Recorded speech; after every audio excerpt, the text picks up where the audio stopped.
We started out with a lot of discussion on what it was actually meant by species and habitat ranking, actually,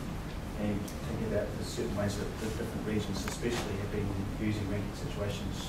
either ranking systems to prioritise work programs or to distinguish between that that's significant and that is not.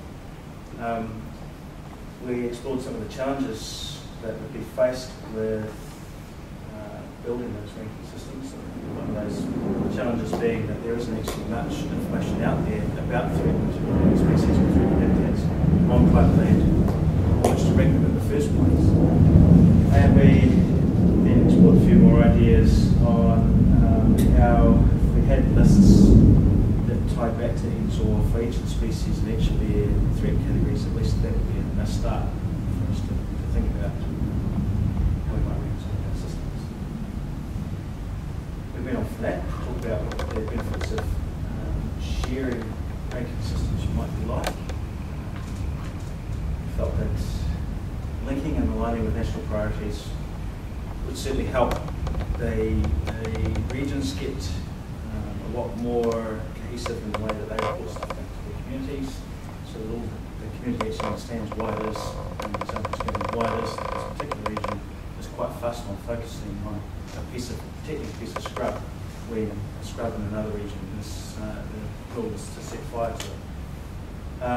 The thing that I like most about being able to share systems or comparing systems is that it does offer a peer review process. When you're in your own office doing your own work, you tend to make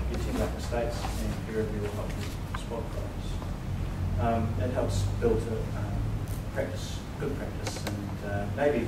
if you feel that someone's system works better than the others, we'll start going down towards the track of one idea.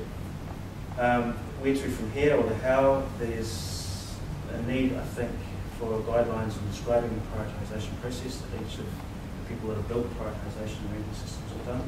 And I'm aware that Yambin, Shirley and myself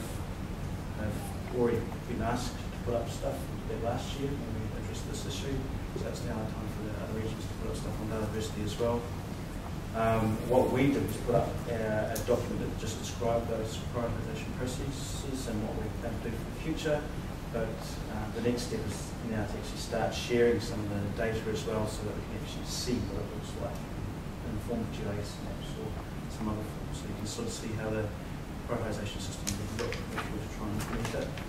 And probably the best thing that we need to do next is have a forum within Biodiversity and really start to build on